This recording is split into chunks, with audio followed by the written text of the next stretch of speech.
My name is Olivia, and I am 40 years old. 10 years ago, I was living the life I had always dreamed of.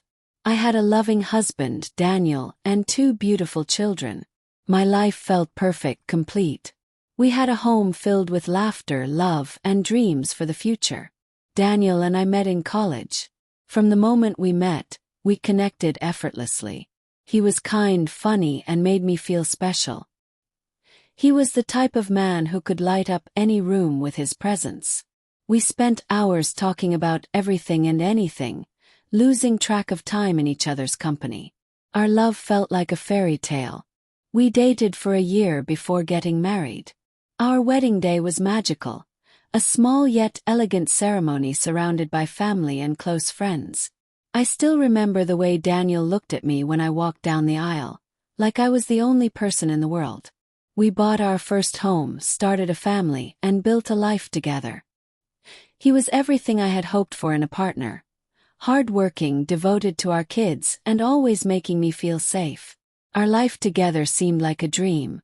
We traveled, made beautiful memories, and faced challenges hand in hand. Like any couple, we had our ups and downs, but we always worked through them. I trusted him completely, and I believed in our love.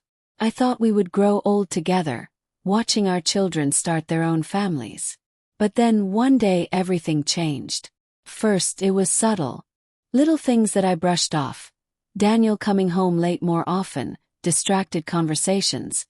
His phone constantly buzzing. I convinced myself that it was just work stress. But as the weeks passed, the distance between us grew. The man who once greeted me with a warm smile and a kiss now barely looked up from his phone when I spoke.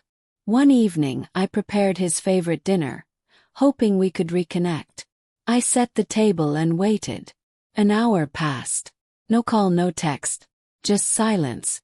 A strange panic crept in. Something was wrong. Then his phone vibrated across the table. A message popped up from a name I didn't recognize. Curiosity got the best of me. I reached for his phone, my heart pounding. "I miss you. Can't wait to see you again tonight." My breath caught in my throat. My hands shook as I scrolled through the conversation. Messages filled with longing, affection. She called him my love. My whole world shattered. When Daniel finally walked through the door, I was waiting. His phone still in my hands. One look at my face, and his expression crumbled. Guilt hung in the air. "Olivia, I never meant for this to happen. It was a mistake," he stammered. "Mistake." That's what he called it. Anger, betrayal, heartbreak. I felt it all at once. "How long?" I asked, my voice barely above a whisper. "A few months," he admitted. "I didn't want to hurt you." Few months. So all the nights I waited, all the times I convinced myself I was overthinking. He had been with someone else. Lying to me. I turned and walked out the door. I drove to my parents' house, needing space to breathe, to think. Days turned into weeks. Daniel called, texted, tried to see me, but I couldn't face him. I couldn't process the pain. Then one evening, he showed up at my parents' house. "Please, Olivia. Can we talk?" His voice was heavy with regret.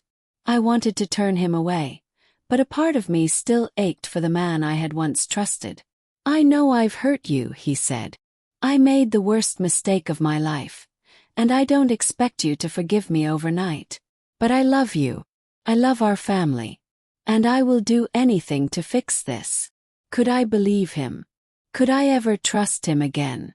I didn't know. In the days that followed, Daniel didn't give up.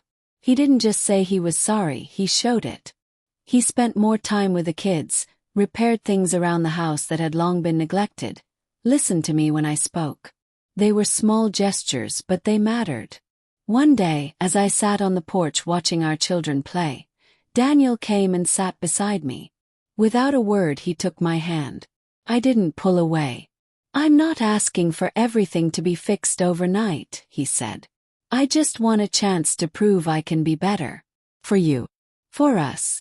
It wasn't forgiveness, but it was a step. As time passed, he kept proving himself, not with grand gestures, but with consistency, with patience. Trust was not something that could be rebuilt in a day. But slowly the pain started to fade. What remained was something different. More fragile but real. One afternoon, as we sat together watching our children, he turned to me.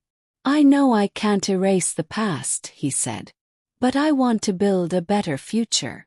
I looked at him, the quiet strength inside me growing. "I'm not ready to forgive you completely," I admitted. "But I'm willing to try. One day at a time. Healing takes time. Love takes patience." It wasn't about forgetting. It was about choosing to move forward. And in that moment I realized I was ready to take that step. We continued rebuilding, going to counseling, talking through our fears and pain.